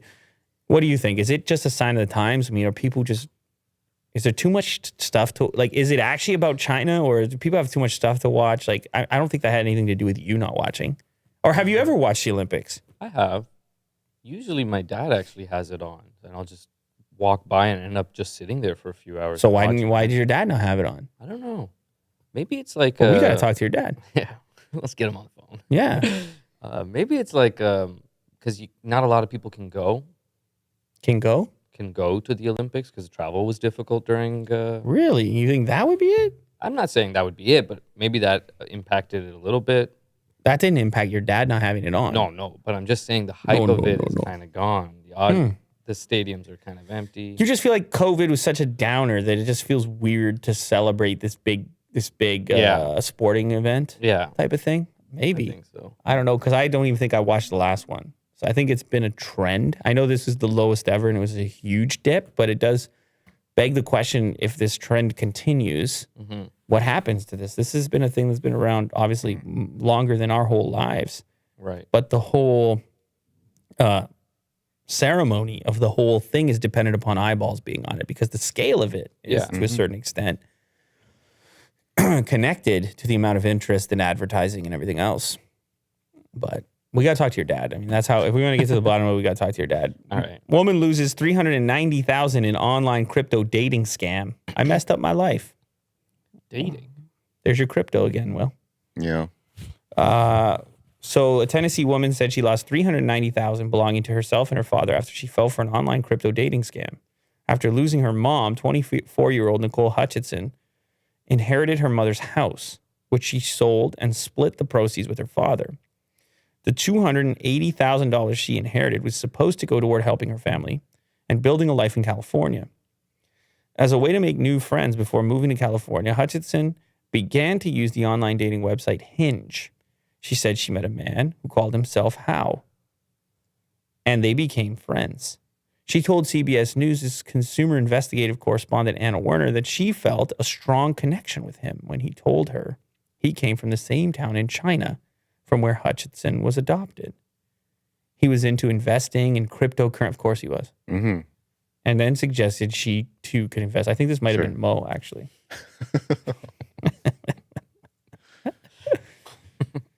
Nice to meet you. Have you ever heard of crypto? Yeah. Yeah. I'm Hal. Let me manage these investments for you. I know everything. I am crypto. I'm like, I've never invested in my life. I don't know anything about cryptocurrency either, so I was very skeptical, she said. Hutchinson said that Hal reassured her that this was an area he knew well. Howe told her to create an account on a legitimate site, crypto.com. Then she said he sent her a link and told her to transfer money to the new link. To what he said was a cryptocurrency exchange platform. She started small, but said she soon started investing larger amounts. He just kept saying things like, look at this money that can help support your family. Obviously, that's what I wanted to do. When her account began showing profits, she suggested to her father that he could invest too, and so he did. By December, their accounts showed a combined balance of $1.2 million, and Hutchinson decided it was time to cash out. That's when the site told her before she could withdraw her money, she would have to pay a hefty tax bill of roughly $380,000. Jeez. That got Mo's attention. Mo's like, wait, I thought I was living in crypto paradise. What's this That's tax a bill? lot. What is this word, tax? I was in the metaverse, wasn't I? I thought so. I thought I was in the metaverse. You keep going British. What is this word, tax, you speak of? She discovered that the cryptocurrency investments weren't real. All her and her father's funds had gone into the scammer's pockets. I messed up my life. I messed up my dad's life. I mean, this kind of stuff has to be going on all over the place. A report found in 2021 cryptocurrency scam victims lost more than $7.7 billion.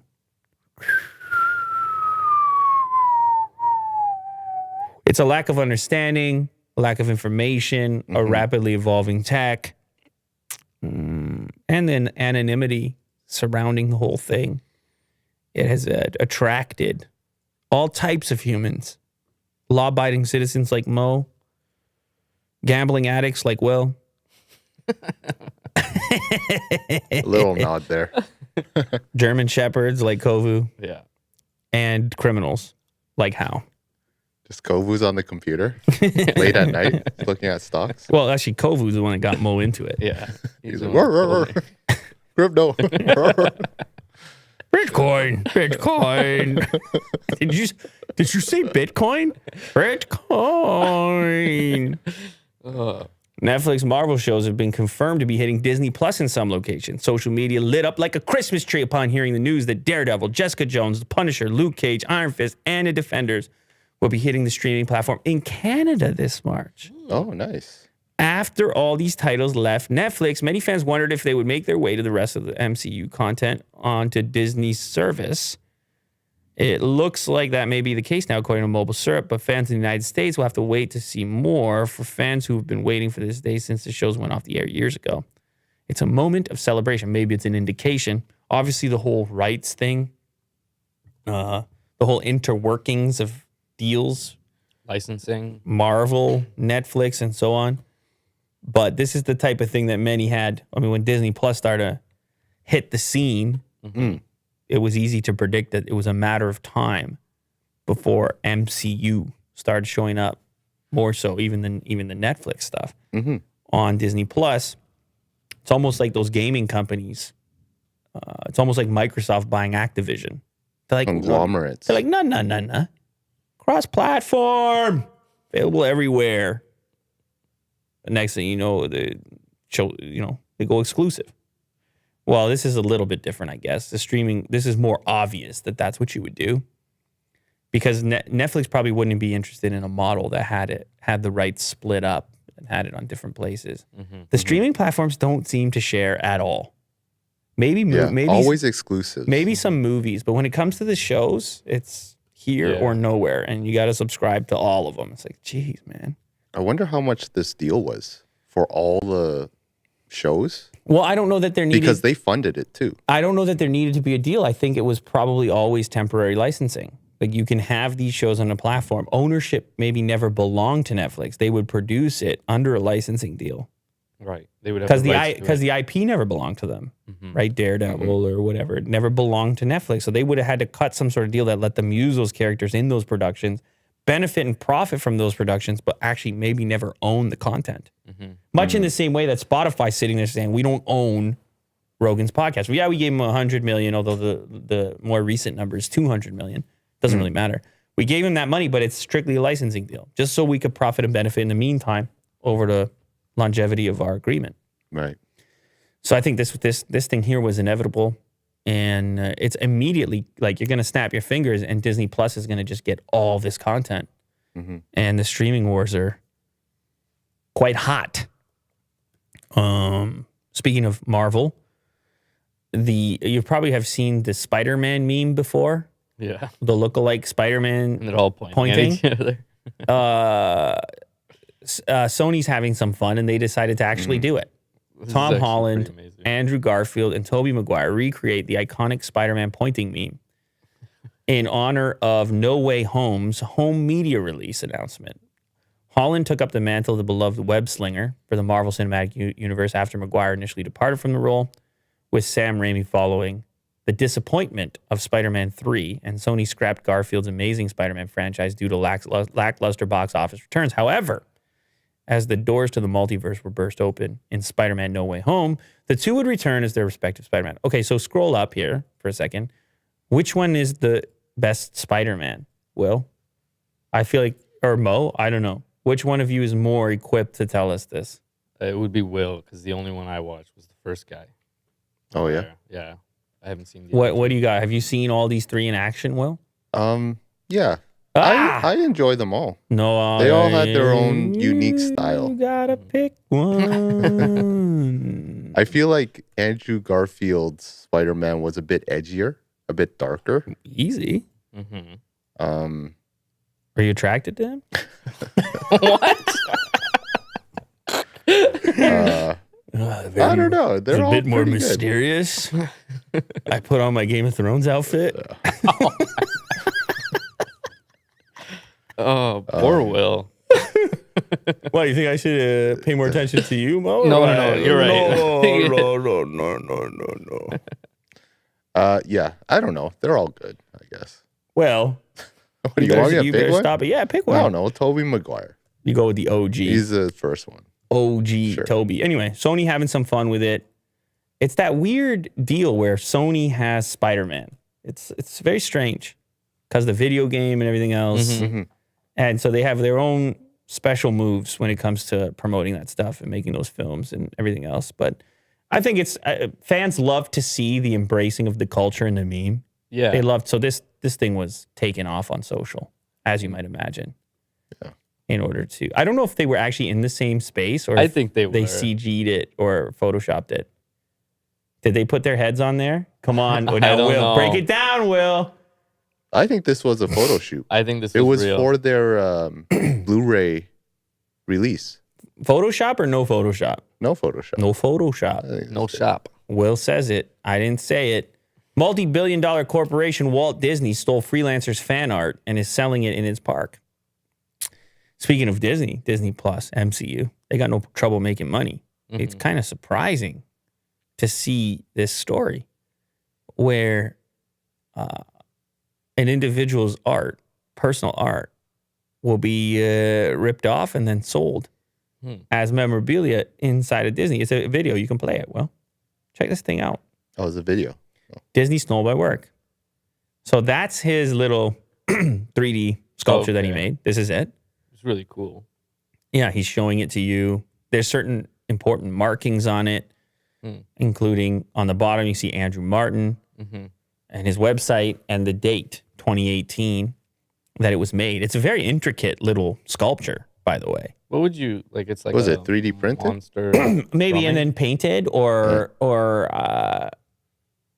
Yeah, that would be my guess. Oh yeah, because here you can see it's on Thingiverse or something like that. But it specifically says no monetization, no commercial use, right? Now pause it right here. This is with a Walt Disney stand and a bigger version of his sculpture, and you can see the price tag over there. USD, what does it say? Was it? USD 100. Is it $125? I think. 125. Yeah. That's no joke. Oof. No. Walt Disney World 50. And he's going over every single little marking on it. Of course. But I don't even think he needs to do that much. This is like so obviously stolen. Are you pissed? Are Yeah, you? I'd be pissed if I was him. You. I'm pissed for him, yeah. You sound pissed. But I don't even think he needs to go in this much depth. No, This but he is- wants to be sure because people could be like if he didn't show the website, you'd be like, oh, you posted online. Like, Right, what was the yeah. copyright or whatever? Okay, look at this. In this case, it's pretty straightforward. I studied image rights when I was doing my master's in fine arts, so I'll have a go at this. In EU law, which is similar to the US, the general rules as follows. In order for an artwork to be under copyright, seen as legally original, you have to be able to prove the paternity and originality of the artwork. In this case, the design's paternity isn't the 3D artist's, it's Disney's Rolly Crump from 1968. It could be argued that the artwork's originality and paternity reside in being a 3D model, but that would never stand in court as the originality is already a 3D sculpture, and this 3D model is not transformative enough to be seen as original. I'll go so far as to say that freely distributing a model based on someone else's is borderline copyright infringement in the first place. When he says, I didn't want to bother with selling this, it's because he can't. In the first place, Disney would be up his ass with lawyers. It's crummy from Disney not to credit the guy who made the 3D print from an ethical point of view. Yes. Is it legal for them to do so? Also, yes. A lot of people are saying that Disney doesn't have the right to use the product of his labor for commercial purposes, so I looked a little into it, and boy, it's murky waters. Copyright law also protects reproduction in this case. I would argue that this is too close to the original art for it not to be considered reproduction. Wow. So it's from a 1968 movie, I guess, and this guy made his based on that with his own unique touches, it seems. Yeah. Disney went on to sell his version with the unique touches, but the original artwork from the 1968 project was what inspired his in the first place. So, But he didn't copy that artwork. He made his own, but it was interpreted. But of that character. yeah, but he right? doesn't own he doesn't have enough originality there for it to be a completely new thing that would be protected in any way. Yeah, that makes sense. But it doesn't change the fact that it is surprising that Disney would reach to It's a bad look for them. a 3D print file from some other guy, Which is fine. print but it then huge and sell it for 125. That is surprising, isn't it? It is. You would think that they would have it, but their lawyers, man, you want to go against Disney lawyers? That's the thing. Even if it's relatively murky, this guy's a done deal. Yeah. Because you don't want to. They'll turn it right around on you and say you made what and publish what. What you know about this guy? Is that you invent that character? What you think about this Mickey Mouse right here? It's not Mickey Mouse. No, but I'm saying. Yeah, I know. I'm trying to, make it relatable. Everybody knows who Mickey Mouse is. Yeah. You know who the Tinder Swindler is, Mo? No. Well, that's him right there.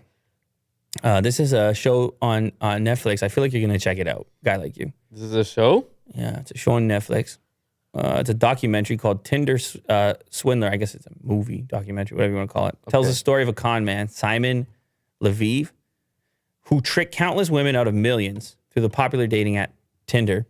The Netflix documentary was released in early February and featured interviews with multiple women who alleged they had been scammed out of hundreds of thousands of dollars by this guy. Whoa, how? It's kind of like the last story. It is very similar to the last story. He's into crypto. Is that what it is? Simple. No, I mean, there's a lot of ways to scam. He appeared to be some sort of con, like living a certain He's lavish, like a straight up con man. Yeah. straight up old Very fashioned. good at what he does, though. Oh, you've watched it. I've heard about it.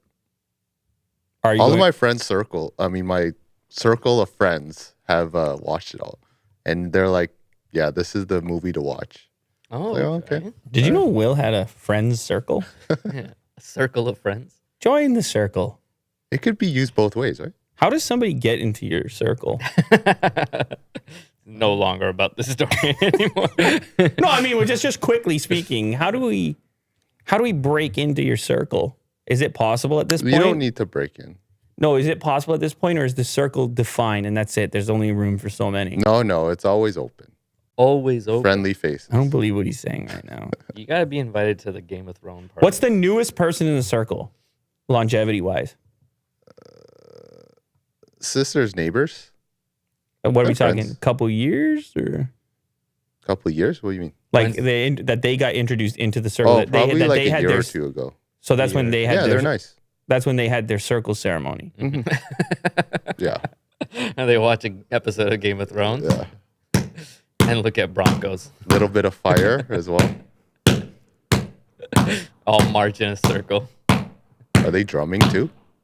Welcome to a circle. Is that me? Where lead to a circle. Limited space inside my circle. I have a low bar, I think. That's not nice. It's not nice to say to these people.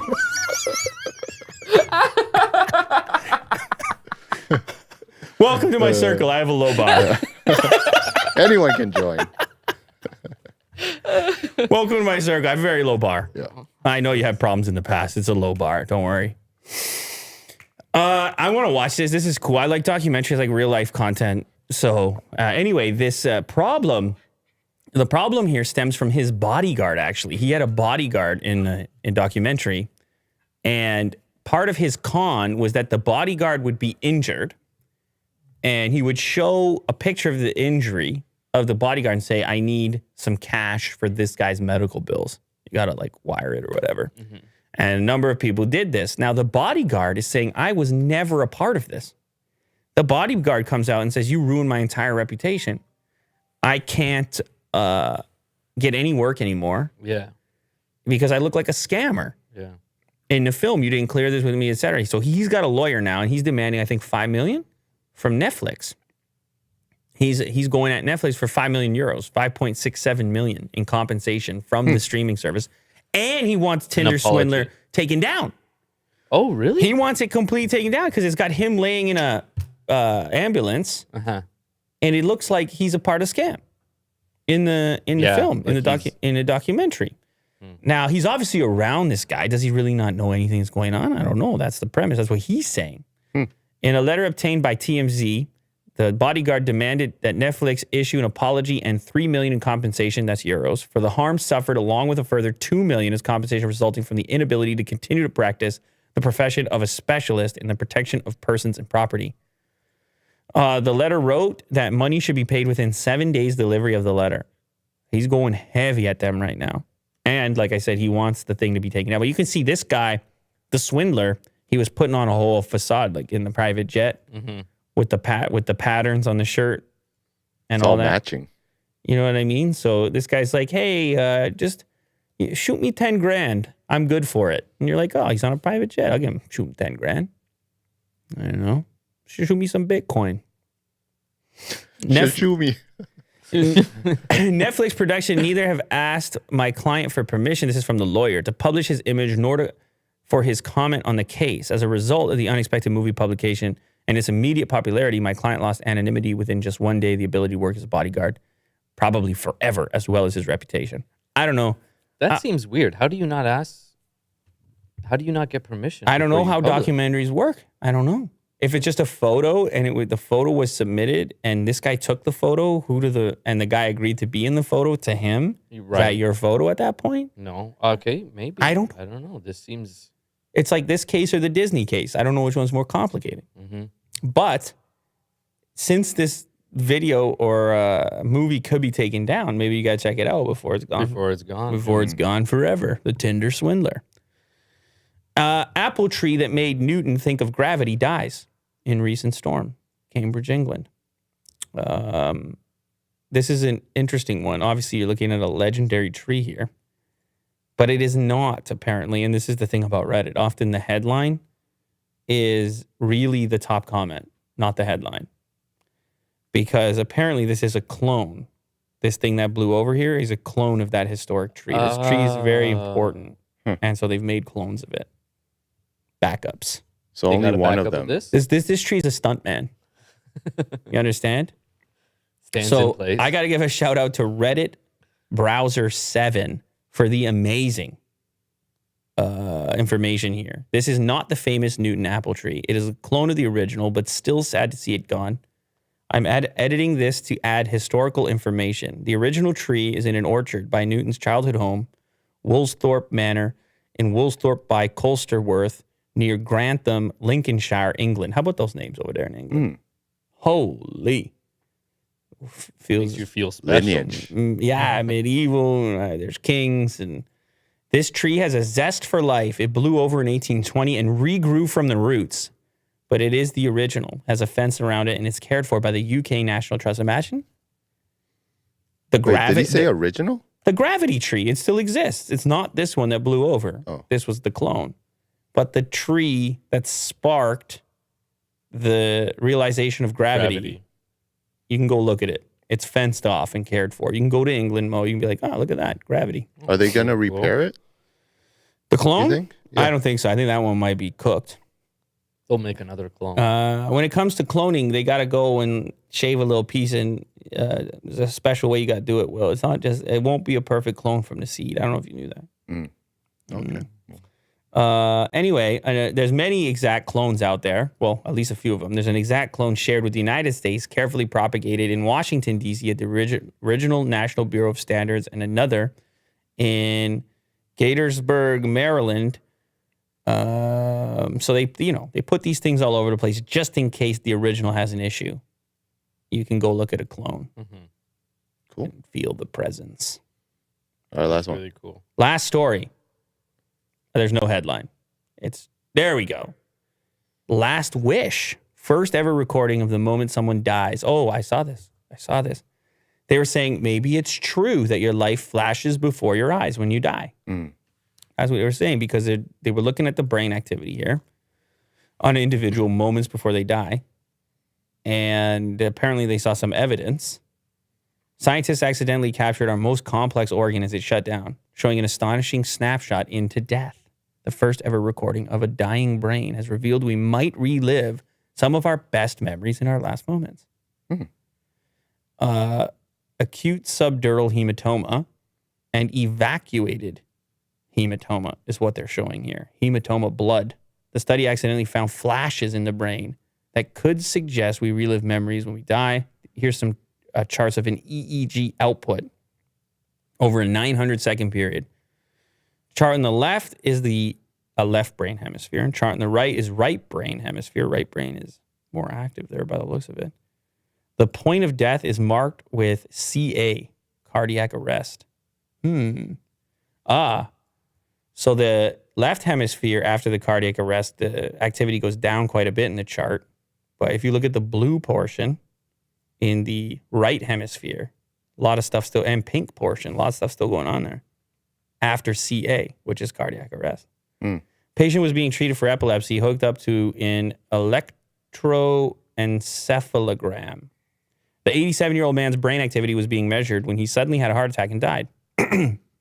This meant the 15 minutes around his death were, so this is by accident that they had this on the EEG. In the 30 seconds, either side of the patient's final heartbeat, an increase in very specific brain waves were spotted. These waves, known as gamma oscillations, are linked to things like memory retrieval, meditation, and dreaming. This could mean, although many more studies would need to take place, that we might see a sort of film reel in our brains of our best memories as we die. Cool. Yeah, not so bad. I mean, a dream-like state of sorts. Dreaming is strange. And your best memories? I'd be curious about the actual linearness. Oh, yeah. Because when you think about it, like dreaming it's a jumbling of things where certain details make perfect sense, and then one small detail throws the whole thing for a loop. Yeah. Where you're like, wait a second. This is a dream. That's not right. Yeah. Why is that cat upside down? I don't know if It's a glitch in the matrix. many glitches. So there could have been glitches here as well, or it could have been Well, that's a weird thing about a memory, right? It's like a glimpse anyway. And it's How reliable is it already? it's a recall. I mean, you got to go anyway, though. So I guess you're right. I think Can't slow that down. I'll take the glimpse. I'll take the glance. Same. Who knows if they'll be able to prove this on multiple occasions, or maybe this guy just had a vivid imagination. Maybe. Who knows? Thank you to everybody who joined today. We covered it all. We did it all. We even did it through Willie Doo's tight schedule and big stress moments. We did it through Mo's dilemma over what it would really take for him to quit Instagram, and the price keeps going up every time we talk about it. It's like $1 million now. Terrifying stuff. We covered crypto. Buyer beware. We covered the Tinder Swindler. Bodyguard beware. Okay. We talked about MCU coming to Disney Plus, coming to a theater near you. And we talked about Andrew Garfield, Will's favorite Spider-Man. The Bronco as well. Let's go out on that as far as memories go. All right. Will getting himself ready for Andrew Garfield. I'm ready for you.